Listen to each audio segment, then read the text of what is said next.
day, student. Welcome to the presentation on the modules Biology Didactic. This is a module, the teaching method for biology. Very interesting. Welcome. So, Biology Didactic and learner support. I wish you the best, and I really would like you to pay attention to different information that we are going to be given today so that you can prepare well in advance. Yes, this presentation is a preparation for your examination in 2019. So, this presentation will discuss the content of your study guidelines. You can see that the study guidelines, the study guide, it's very thick. We will not be able to cover everything. It doesn't mean that what I spoke about is what is important. Everything is important there, and you need to know and understand it. Please pay attention to the learning objective at the beginning of each chapter. Let's start. Excuse me. The terminology, you need to be able to describe, not to define, to describe, for example, teaching and learning. What is teaching? For example, teaching is what the teacher does. The presentation of information, the different method that a teacher uses in order to impact skills and knowledge. Learning is the acquiring of information. The learner learn. You have the teacher providing information, and the learner is the one that is acquiring. Take note, teaching can be done with different method, and learning is not only restricted to the classroom environment. So this terminology are clearly indicated in your book. Now, please also read about what other books are saying about what is teaching and what is learning. Because the content about teaching and learning, it doesn't matter from which book, as long as it's focusing on the presentation of information, and the learning which is focusing on the acquisition of information in order to bring about changes in terms of behavior or ways on how to do things better, then one can accept that. Let's talk about the approaches that biology teachers should use to bring about changes in a school. In a school setting, a biology teacher is a very important person, because a biology teacher in a school, you have the environment which is made up of living organisms. Now, there are approaches, certain strategy that a teacher should follow in order to bring about changes. These approaches are clearly indicated in your modules. Please, you need to familiarize with them and give practical example, because these are the approaches that are relevant to our Namibian schools, Namibian environment, and they can help us to bring about changes in our school, positive changes. Let's talk about the learner-centered approach. The learner-centered approach means, what are the approaches that we have? Two teaching approaches. We have the learner-centered approach and the teacher-centered approach. The learner-centered approach, both the teacher and the learner are actively involved in the teaching and the learning process. Meaning that the teacher is not only the teacher who talks. The teacher can pose question, and the learner can also pose question. They all can answer, of course, not at the same time, but the learner-centered approach, it is noticed to bring about maximum learning, because a learner is involved. A learner, what the learner know, what they experience, what they know about a certain topic, they are given a room or a space or an opportunity to express what they know. That's why when you present a certain topic, for example, in biology, for example, photosynthesis, you ask question, what are the different type of plant that you know? this plant, where do you think photosynthesis take place? Because you want to involve the learner, you want to make sure, so focus on the learner-centered approach, what it is, its advantage, why do you think it's the best method to allow learner to understand topic in biology. The importance in understanding topic in biology, for example, the enzyme. Why do you think it is important for learner to understand certain topic in biology? For example, enzyme. And remember, we use enzyme, for example, in our daily life. When we cook, especially the food like protein, eggs, when we plant the seed, why do you because in the seed there are enzymes. What is the importance of knowing that? Please ensure you provide the information there. Ensure you read carefully your information in your modules to really have an understanding why it is important, because enzymes are found in many activities, many products, many things that we use in our everyday life. We also find enzyme in our washing powder. And if we use our washing powder and we use hot water instead of cold water, if we use cold water, it takes time for the stain to be removed, especially biological stain. But if we also use hot water, the stain will not be removed because the enzyme in the washing powder will be denatured. We need to use tap water. This is the water which is not warm, neither cold, because that is the best temperature where the enzyme work best. So knowing enzyme, understanding the topic of enzyme will help us to live our life better, to be able to make our work easier. We can able to wash our clothes, we can able to remove stain, we can able to cook our food, and we can be able to use less heat, or we know when. Or let's say, for example, you want to use your egg in food, and you know in an egg there are enzymes. So you must make sure you don't use too much heat, otherwise the enzyme in the egg will be denatured.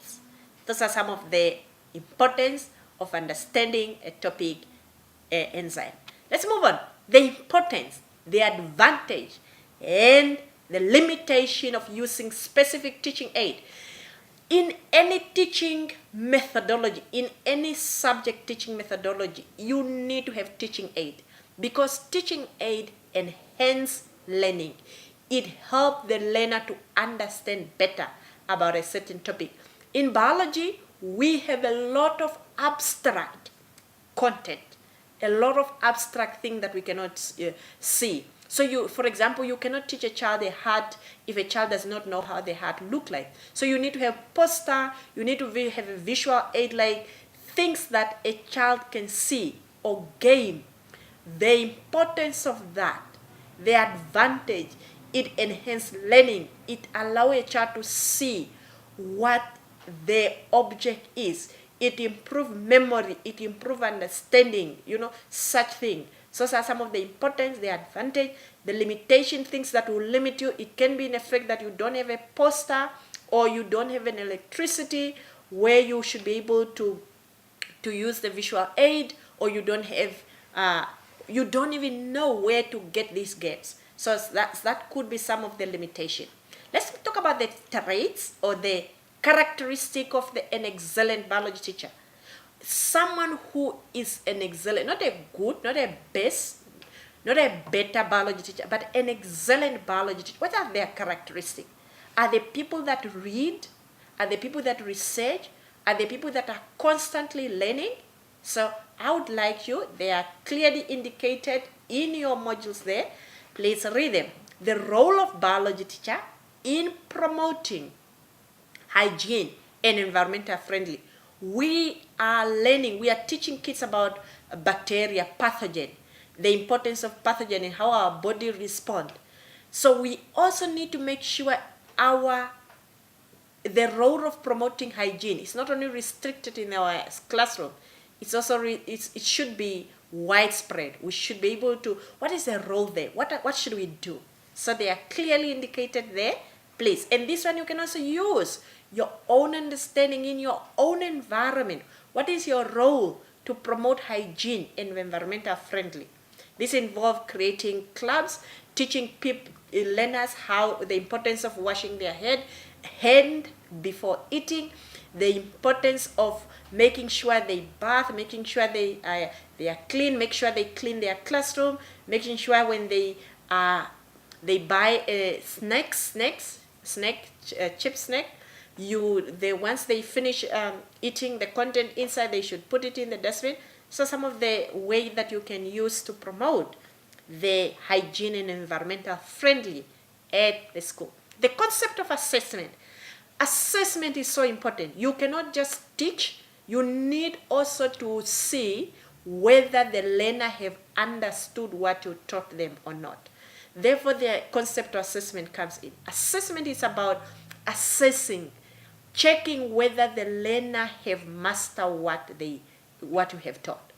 If in order for you to either make a decision to reteach, find another teaching method, or either for you to have an understanding that, oh, my student have understood this, I should continue.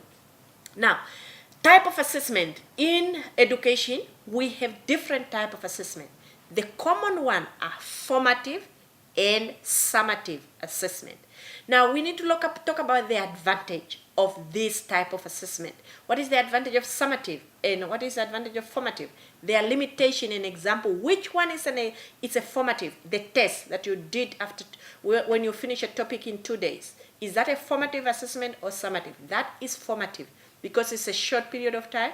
It is done in order to inform you whether the learner have understood a certain topic. Summative, it's a summary, like it's accumulative. It is done over toward the end of the term or toward the end of the year. Now, tip and summative reward learner with a certificate, and usually formative, it inform. Look at the word formative. It inform you. It give you it inform you on how the learner are doing in terms of whether they understand that topic or not. Tips for setting up a quality question paper, either with closed and open-ended question. We as the teachers, you need to really set quality question paper. The question paper have a wide range of questions. They have multiple choice. They have ended. Close is like, for example, where you have options. And open-ended is where you ask them to describe, where they can provide their own description. Describe the concept of homeostasis. Describe the concept of assessment. In that situation, a learner is given. But if you are asked to choose between an option, that is a close-ended questions, because you are only allowed to choose from that option. So you need to know those tips, very clearly indicated there. Ways of helping learner to understand multiple choice and structure question. Some learners find it difficult to understand multiple choice. One of the ordinary level paper or component in biology's paper 1 is a multiple choice. So you really need, there are ways that is clearly described in your modules under the multiple choice section, ways on how a teacher can help their learner to understand multiple choice question, and not only multiple choice question, structure question. What do we mean? How they should understand it and how they should answer this multiple choice question. Good. That's it. Then please again read the instruction carefully. As a teacher, always use practical example when necessary, especially within these modules. The concept of assessment, the ways of setting question paper, the role of a teacher, biology teacher, how to understand certain topic. How to understand certain topic, I give an example of an enzyme. It can be about reproduction. It can be about nutrition. It can be about photosynthesis. It can be about ecosystem. It can be about cell division, any topic in biology. So you really need to make sure you read and understand that module. And please provide sufficient answer, meaning don't write too much or too little, and check the mark allocated to you. I would like to take this opportunity to once again, please don't hesitate to call when you come across a certain topic that you don't understand. I wish you the best and good luck.